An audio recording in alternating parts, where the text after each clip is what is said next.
예배 우리 별빛호를 꽉 채우고서 함께 예배를 드리는 여러분들, 오늘 여기까지 이 자리에 나오기까지 또 많은 갈등과 결단이 있었으리라 생각합니다. 잘 오셨어요. 정말 잘 왔고, 하나님께서 오늘 말씀을 통해서, 그리고 여러분들의 그런 주위에 있는 동역자들, 그리고 선배, 언니, 오빠, 형, 누나들을 통해서 여러분들을 위로하시고 다시금 새 힘 얻게 하시길 간절히 원합니다.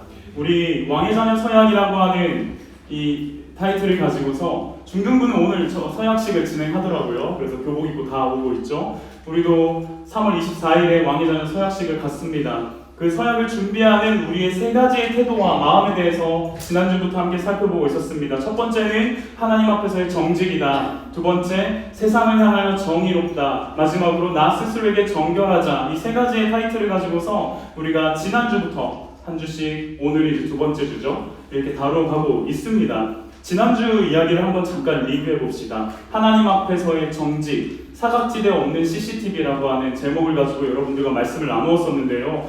이런 얘기를 했었죠. 정직을 도덕에 가둘 수는 없다. 정직을 도덕에 가둘 수 없다. 왜냐하면 정직의 기준은 하나님이 보시기에 좋았더라거든요.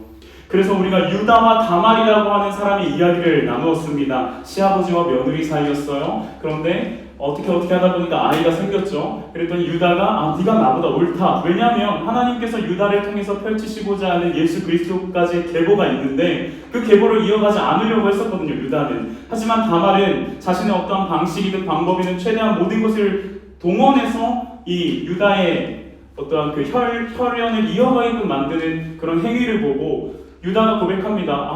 이 여자 다말이 나보다 훨씬 더 옳은 사람이다.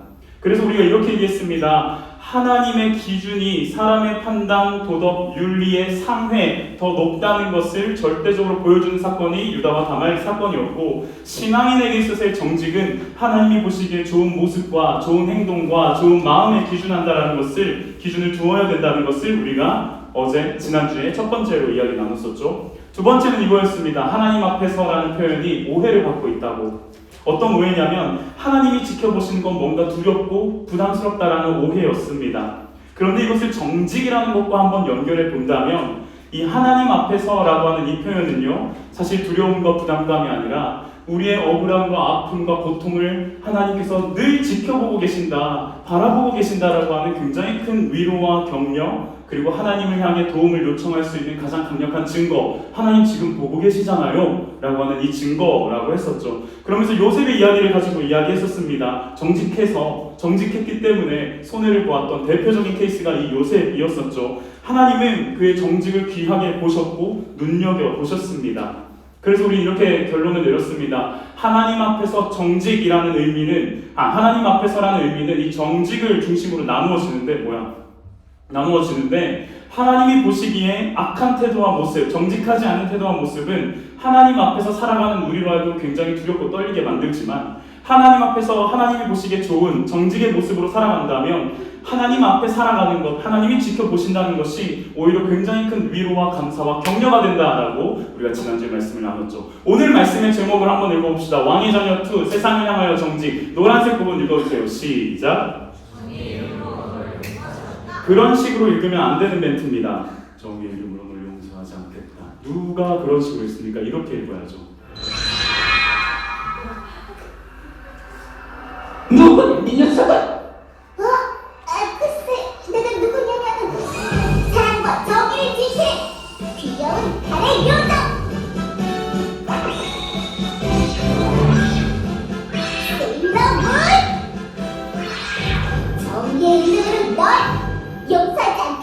정의의 이름으로 널 용서하지 않겠다. 이 널에 이게 딱 강조가 들어가야 되거든요.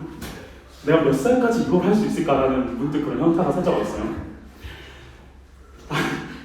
달의 요정 세일러 문 씨입니다. 정의의 이름으로 악의 세력을 용서하지 않습니다. 그런데 여러분, 이 정의의 이름이라는 걸 누가 부여해 준 기준이었을까요? 정의라는 걸 오늘 우리가 주제를 가지고 살펴볼 건데, 여러분, 정의라고 하면 보통 많이 떠올리는 이미지는 이겁니다. 혹시 이분 보신 적 있나요? 이게 이제 로마 시대 때 그 여신 중에 하나인데, 헬라어 여신에서 유스티티아, 그래서 여기서 저스티스가 나왔다고 하죠. 오른손에는 칼을 쥐고 있고 왼손에는 저울을 쥐고 있습니다. 눈은 가리개로 가린 모습입니다. 사실요, 이 로마 시대 헬라 문화에서 유스티티아가 나오기 전에 그리스 신화, 원래 그리스 신화에 디케라고 있었어요. 정의의 여신이라고. 근데 디케는 칼만 가지고 있었습니다. 그런데 유스티티아로 넘어가면서 저울과 눈가리개가 포함된 거죠. 정의를 구현함에 있어서는 힘, 칼만 가지고는 안 된다라는 의도를 로마 사람들이 공정을 상징하는 저울과 눈가리개로 더해준 겁니다. 공정과 공평을 상징한다라는 저울을 여신의 왼손에 쥐게끔 하고, 독특한 것은 눈을 가린다라는 거예요. 왜냐하면 감정에 휩싸이지 않고 조금이라도 오해를 받지 않겠다라는 의지의 표명이 유스티티아의 눈을 가리는 이 행동이었었거든요. 근데 여기서 질문이 생깁니다. 유스티티아라는 정의의 여신도 감정에 따라서 다른 결과를 낼 수 있다는 걸 지금 전제하는 거잖아요. 눈을 가린다라는 게. 그렇지 않나요? 그렇지 않았으면 눈 안 가렸겠죠. 근데 눈을 가린다라는 건 자기도 감정에 따라서 이 기준이 바뀔 수 있다라는, 정의의 기준이 바뀔 수 있다라는 걸 전제하는 모습이 눈 가리고 있는 모습 아닌가요? 정의라고 하면은 언제부턴가 한국 사회에 마이클 샌델 교수의, 하버드 교수의 그 정의란 무엇인가라는 책을 계속 이야기합니다. 그 책에서는 보편적인 정의와 상대적인 정의를 이야기하고 있습니다. 어렵죠? 예를 들면 이런 겁니다. 기관사 딜레마라고 있어요. 철도 기관사가 자기가 이제 기차를 몰고 나가고 있는데 양쪽 모두의 그 갈라지는 갈림길에 공사를 하고 있다는 사실을 전달받지 못한 거예요. 오른쪽으로 가면은 1명, 왼쪽으로 가면은 5명이 목숨을 잃을 수 있는 상황이라고 합니다. 보편적 정의를 따른다면 사람들은 오른쪽으로 간다고 합니다. 1명을 차라리 희생시키는 게 5명을 희생시키는 것보다 낫지 않냐라면서. 그런데 만약에 그 1명이 기관사의 가족이나 아들이라면요, 1명이 아닌 5명이 있는 쪽으로 기술을 돌릴 수 있는 가능성, 여지가 있다. 그래서 그걸 상대적 정의라고 표현을 하더라고요. 사실요, 여러분, 이 보편적 정의라는 말도 조금 모순이 있어요. 왜냐하면 정의를 가능할 수 있는 기준이라는 게 사람에게는 없거든요. 다 상대적이거든요. 모든 것이. 여러분, 요즘 가장 많이 대두되는 드라마의 그 특징들을 보면은 진짜 많은 경우가 이거더라고요. 더글로리, 모범택시, 국민선영투표, 비질란테 전부 다 사적 제재, 사적 복수예요. 공적인 법에 따른 사법체계에 따른 질서에 따른 어떤 법에 맡기는 이런 판단이 아니라 이 법을 인정하지 않고 법을 받아들일 수 없어서 사적으로 스스로 복수해주는, 그리고 제재를 가하는 그런 요소들을 우리가 이 드라마를 통해서 보지 않습니까? 사법체계가 답답하게 느껴지기 때문이기도 하고요. 범죄자들한테 너무 한량없는 아량을 베풀어주는 것에 대한 불편함도 가지고 있습니다. 그래서 우리는 이 사적 제재를 가하는 드라마를 보면서 주인공을 응원하게 되고 통쾌함을 느끼게 되고 카타르시스까지 경험하게 됩니다. 동시에 이 드라마보다 더 현실이 씁쓸하다는 것을 알게 되어서 더 깊은 여운을 갖게 되는 거죠. 오늘 우리는 정의에 대한 문제를 살펴보려고 합니다. 이 정의라는 문제를 어떻게 바라보면 좋을까? 좀 정의라고 하는 정의, 말이 어려운데, 정의라고 하는 의미를 더 명확하게 내리기에는 조금 의미가 복잡하기도 해요. 광의의 정의냐, 협의의 정의냐, 이런 거 싫죠? 그래서 오늘은 내가 정의의 한가운데 판단을 내려야 될 상황이 있다면 어떤 식의 정의를 내려갈까, 어떤 식의 정의로운 행동을 할 것인가에 대해 고민하는 시간을 갖고자 합니다. 먼저는 요셉의 이야기를 통해서 그리스도인의 정의를 살펴보고자 하고요. 이어서 그리스도인의 정의의 기준이 되는 지점이 하나가 있더라고요. 그 기준을 한번 확인해 보고요. 마지막으로, 그래서 우리는 어떻게 정의롭게 살 건데, 우리가 어떻게 정의를 실현할 건데 라는 것을 한번 고민하는 자리로 가도록 하겠습니다. 첫 번째입니다. 함께 화면을 보고 읽읍시다. 시작! 요셉은 어떻게 정의를 실현하고 있는가? 말씀을 다시 한 번 더 좀 보기 원하는데요. 창세기 50장 18절에서 21절까지의 말씀을 한 절씩 교독하겠습니다. 제가 먼저 읽고 여러분들이 한 절 읽고 번갈아가면서 읽을게요. 곧 이어서 요셉의 형들이 직접 찾아와서 요셉 앞에 엎드려서 말하였다. 우리는 아우님의 종입니다. 그들에게 말하였다. 두려워하지 마십시오. 내가 하나님을 대신하리라고 하겠습니까? 형님들은 나를 해치려고 하였지만 하나님은 오히려 그것을 선하게 바꾸셔서 오늘과 같이 수많은 사람의 생명을 구원하셨습니다. 시작. 그러니 형님들 두려워하지 마십시오. 내가 형님들을 보시고 형님들의 자식들을 부르겠습니다. 이렇게 요셉은 그들을 강복한 말로 미워하라. 좋습니다.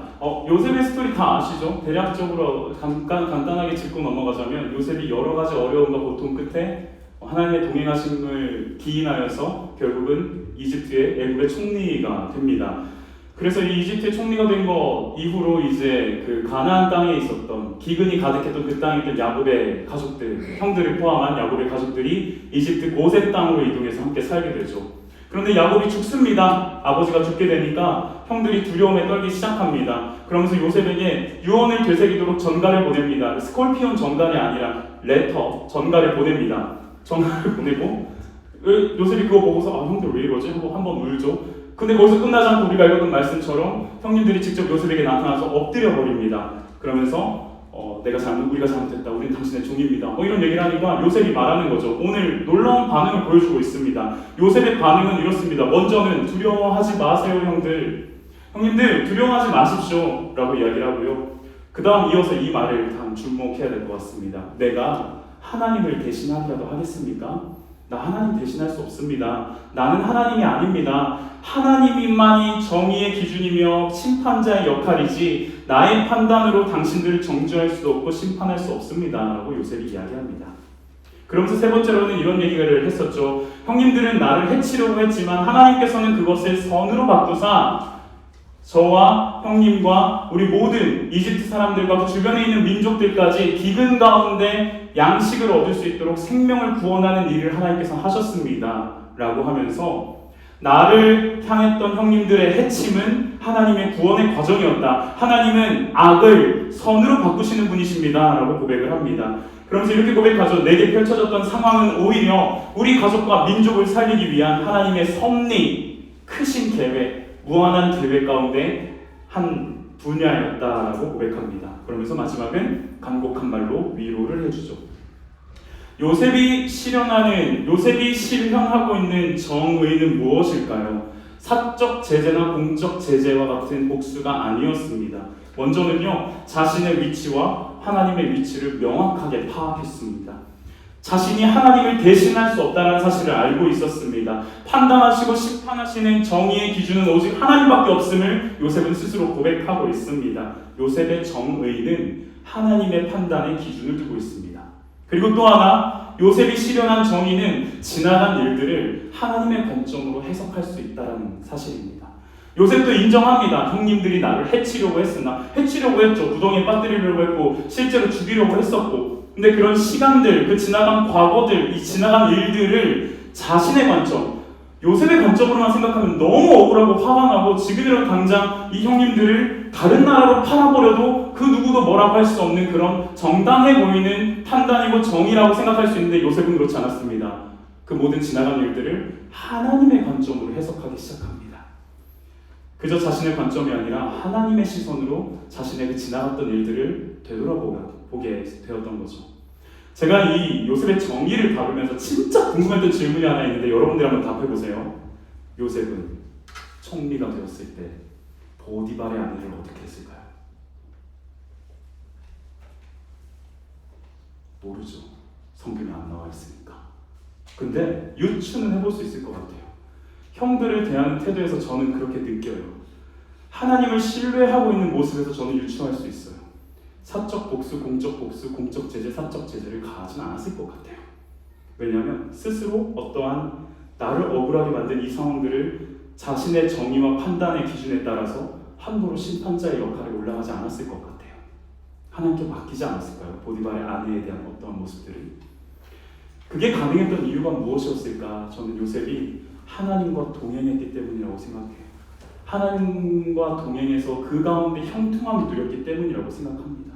요셉은 자신이 처했던 절망의 상황들이 너무나 많았어요. 먼저는 형들이 배신해서 노예로 팔려가는 그런 사건을 경험했었고, 또 하나는 아까 얘기했던 보디발의 아내의 유혹에 이게 피하다가 관광미수범으로 몰려가지고 투옥되는 상황 앞에 하나님을 의지했었죠. 하나님을 신뢰했고 하나님이 내 삶 가운데 함께하고 계신 믿고 따라가는 요셉의 반응들이었어요.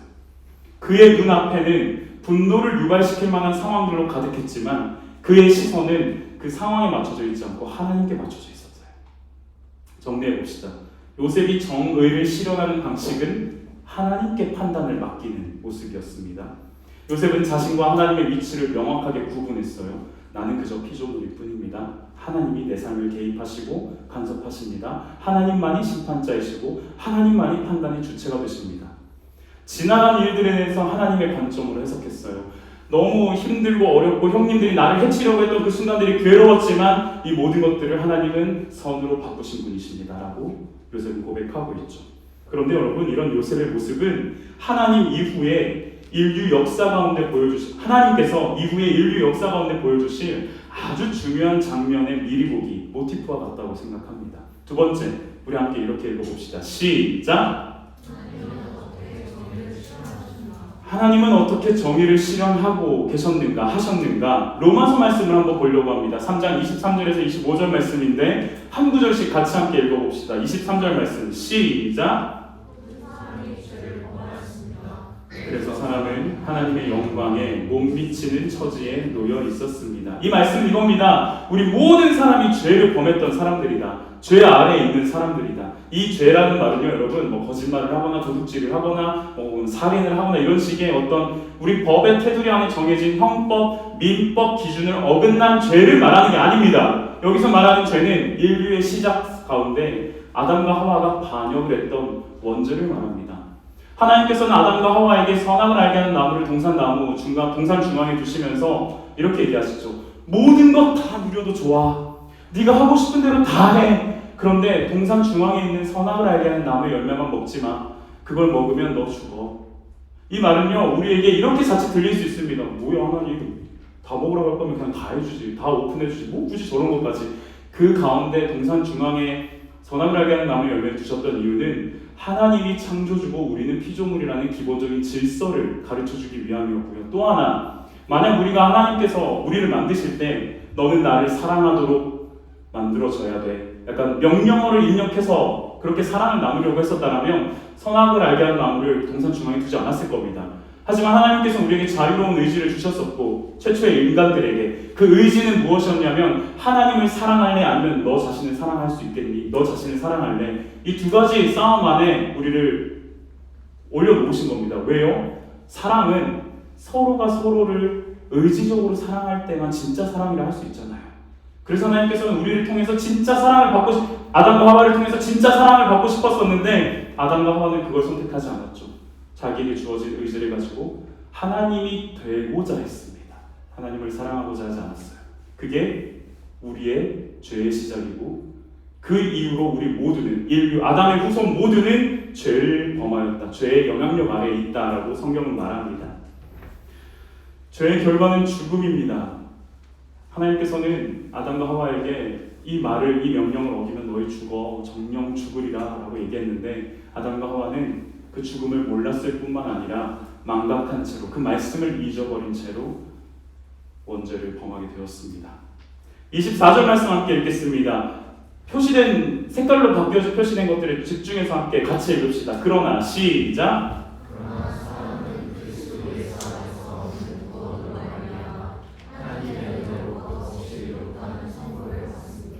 그러나 사람은 그리스도 예수 안에서 얻는 구원으로 말미암아 하나님의 은혜로 값없이 의롭다라는 선고를 받는다라고 합니다. 그리스도 예수에 의해서 하나님의 은혜로 우리가 직접 어떠한 대가, 값을 치르지 않고 의롭다, 너 의롭다고 해줄게, 너 옳다라고 해줄게, 정의의 의가 옳은 의를 얘기하고 있잖아요. 너 의롭다라고 여겨줄게 라고 하나님께서 우리를 선고해 주셨습니다. 무죄 방면으로 선고해 주신 거죠. 옳다, 바르다라고 여겨질 수 없는 죄인들을 향해서 너 오라, 너 예수 안에 있으면 바른 사람이야, 너 옳은 사람이야 라고 선고하게 된 거죠. 무엇으로 인해 그런 값없는 의로움이 가능해진 것일까? 마지막 25절은 이렇게 이야기를 합니다. 하나님께서는 이 예수를 속죄의 제물로 주셨습니다. 그것은 그의 피를 믿을 때 유효합니다. 하나님께서 이렇게 하신 것은 사람들이 이제까지 지은 죄를 너그럽게 보아주심으로써 자기의 의, 하나님의 의를, 정의를 나타내시려는 것이었습니다. 여러분, 예수가 우리를 대신해서 십자가에서 죽었다라는 그 말이 함의하는 바는 이렇습니다. 하나님은 죄를 범하면 반드시 대가가 있어야 된다는 거 알고 계셨습니다. 그게 뭐였죠? 정령 뭐하리라? 죽으리라. 근데 하나님은 사람의 영원한 죽음 가운데 놓여지기를 원하지 않으셨습니다. 그래서 기회를 주신 거예요. 하나님의 아들을 보내심으로써 당신이 그 죄의 죽음의 결과를 직접 받으시겠다라고. 이 말은 하나님 편에서의 정의가 이루어지는 겁니다. 하나님은 공평과 정의, 공정이라고 하죠. 하나님에게 있어서는 반드시 대가가 필요했습니다. 죽는다라고 말을 하셨기 때문에. 그런데 우리를 영원히 죽이고 싶지 않으셨던 하나님의 마음은 하나님 스스로가 죽는 자리로 나아가는 방식을 취하셨어요. 그냥 2000년 전에 한 젊은 메시아라고 얘기하는 사람이 혁명을 일으키려다가 로마 군대에 붙잡혀서 개죽음당했다가 아니에요. 십자가는 하나님이 선악을 알게 하신 다음에 열매를 먹었던 사람에게 드리워진 죄의 결과로서의 그 영원한 죽음으로부터 이 죽음을 우리가 겪지 않게 하시려고 요한복음 3장 16절을 얘기하죠. 하나님이 세상을 어떻게 하셔서 사랑하셔서 독생자를 주셨으니 이는 그를 믿는 자마다 그로 멸망하지 않고 영원한 생명, 영생을 얻게 하려 하십니다. 이 영원한 죽음이 아니라 영원한 생명을 얻게 하기 위해서 죽음의 문제를 해결해야 되는데 우리로서 값을 갚고 싶지 않으셔서 하나님 스스로가 그 값을 갚은 거예요. 이게 하나님의 정의예요. 하나님의 공정이에요. 하나님의 공의예요. 한 사람으로 인해 죄가 들어왔지만 또 다른 사람으로 인해서 죄의 문제가 해결되었습니다. 그분이 바로 우리가 아까 찬양했던 그 가사, 저 그 찬양 처음 들어봤는데 가사 듣고 정말 너무 감격했어요. 지으신 나무 위에서. 다음이 뭐예요? 마지막 숨을 거두신. 굉장히 F 같은 가사예요. 지으신 나무 위에서 마지막 숨을 거두신 분. 어제도 청년들과 고등부 친구들과 훈련을 나누면서 청년들에게 이런 얘기를 했었던 것 같습니다. 왜 예수님은 굳이 로마의 수많은 사형 도구들 중에 십자가여야만 했을까? 왜냐하면 구약에 하나님께서 신명기에 나무에 달린 자마다 다 저주받은 자다라는 말씀을 하셨거든요. 예수님이 하나님의 아들이 저주받을 위치에 놓였다라는 걸 보여주기 위해서 굳이 나무 십자가를 사용하셨다라는 거예요. 그게 하나님의 정의입니다. 그리고 그 단면, 뒤쪽 면에는 우리를 향한 하나님의 사랑이 담겨져 있죠. 정리를 해봅시다. 하나님은 공평하며 정의로우신 분이십니다. 그렇기 때문에 우리의 죄는 반드시 그 결과와 대가를 마주해야만 했습니다. 그 결과와 대가는 죽음이었고요. 하지만 하나님은 험악한 죽음의 그 형벌을 우리로 하여금 감당하지 않게 하셨습니다. 그래서 하나님의 아들이 사람의 몸을 입고 오셔서 이 십자가의 죽음을 감당하신 겁니다. 정의가 실현되는 거죠. 하나님 편에서의 정의의 실현. 하나님은 악을 선으로 바꾸시는 분이십니다. 자 보세요. 죄의 결과는 죽음입니다. 그런데 하나님의 아들이 죽으려고 오셨어요. 죽음의 문제를 해결하는 유일한 방식이 있다면 부활의 새 생명을 얻고 전달해야 하는데 그러기 위해서는 결국 스스로 죽지 않으면 불가능하거든요. 하나님은 그 죽음의 문제를 해결하시기 위해서 스스로 죽는 자리로 걸어가셨다는 거예요. 하나님은 죽음이라는 어떠한 악을 죽음의 종말이라고 하는 선으로 바꾸시는 분이십니다. 말씀을 정리합시다. 결론을 내줍시다. 마지막으로 우리는 그럼 어떻게 정의를 실현할 수 있을까? 우리의 문제로 돌아옵시다. 로마서 12장 17절에서 21절까지의 말씀을 천천히 한 구절씩 읽어보도록 하겠습니다. 제가 먼저 읽을게요. 아무에게도 악을 악으로 갚지 말고 모든 사람이 선하다고 생각하는 일을 하려고 애쓰십시오.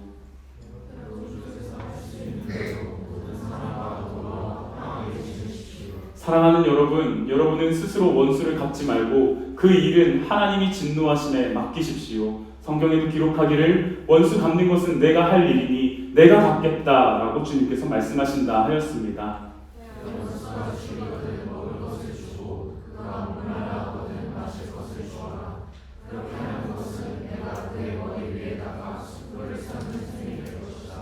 함께 읽겠습니다. 시작. 악에게 지지 말고 선으로 악을 이기십시오. 아멘. 적용합시다. 먼저 우리 스스로가 원수 갚으려고 하지 맙시다. 내가 정의의 사도가 되려고 하지 맙시다. 물론 우리는 민주공화국의 법치국가 속에 살아가고 있기 때문에 이 법치국가 안에서의 법을 지키는 것은 너무나 기본적인 행동입니다. 이건 당연한 겁니다. 그러나 우리를 향한 관계적인 면에서 나를 향한 어떠한 이해할 수 없는 탄압과 박해와 괴롭힘에 대해 스스로 원수 갚지 말고 하나님께 맡기십시다.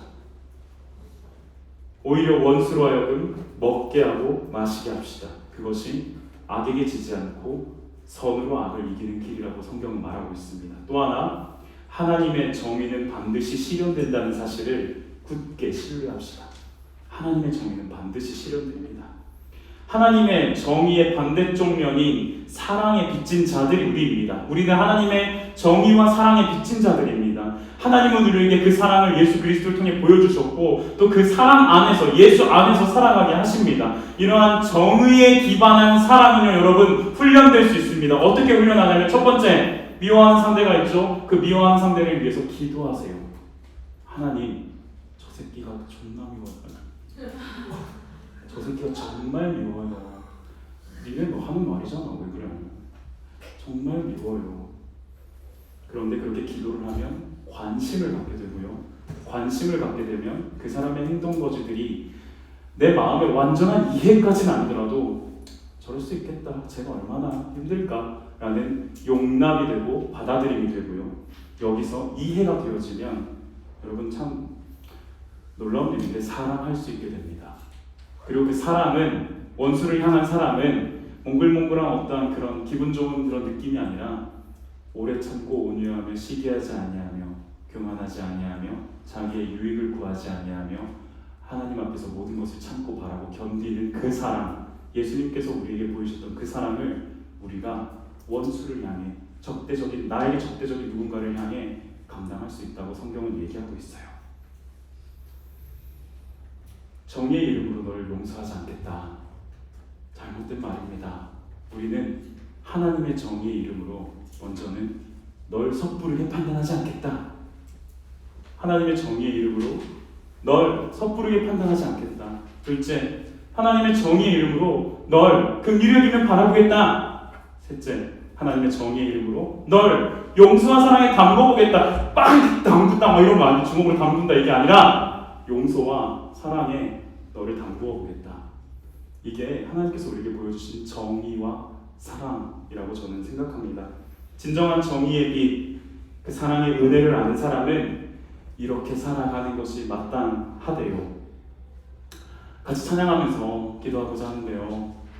어떤 찬양을 하면 좋을까? 많은 리스트가 있었어요. 예수 하나님의 공의, 예수님이 하나님의 공평과 정의의 기준이십니다. 이런 찬양을 할까 고백할까 하다가 우리가 자주 불렀던 찬양인데 아무것도 두려워 말라라는 찬양을 선곡하고 싶었습니다. 왜냐하면 새 학기가 시작되고 새 학년이 시작되면서 여러분들이 겪고 있는 관계적인 어려움과 공정하지 못한, 정의롭지 못한 상황 앞에서의 그런 마음의 부대낌을 느끼게 되더라고요. 그래서 자, 우리 정의롭게 행동하자. 자, 우리 사람들 악에게 지지 말고 선으로 인도하자. 이런 말보다, 이런 말을 하긴 했지만 이런 슬로건보다 하나님이 다 알고 계신다고. 우리의 한 주간에 힘들었던 학기의 시작, 학년의 시작, 직장에서의 시간들 우리 하나님 다 알고 계시니까 두려워하지 말자. 놀라지 말자. 하나님이 지켜주시니까 겁내지 말자. 이 고백을 같이 좀 나누고 싶었어요. 왜냐하면 하나님은 정의로우시고 사랑이 넘치신 사랑 그 자체이시기 때문에 우리의 모든 어려움의 환경들, 정의롭지 못한 상황들, 공정하지 못한 아픔들, 관계들을 다 지켜보고 계시니까 우리 그 하나님 신뢰하자고 같이 이 찬양 고백하면 좋겠습니다. 같이 함께 고백합시다.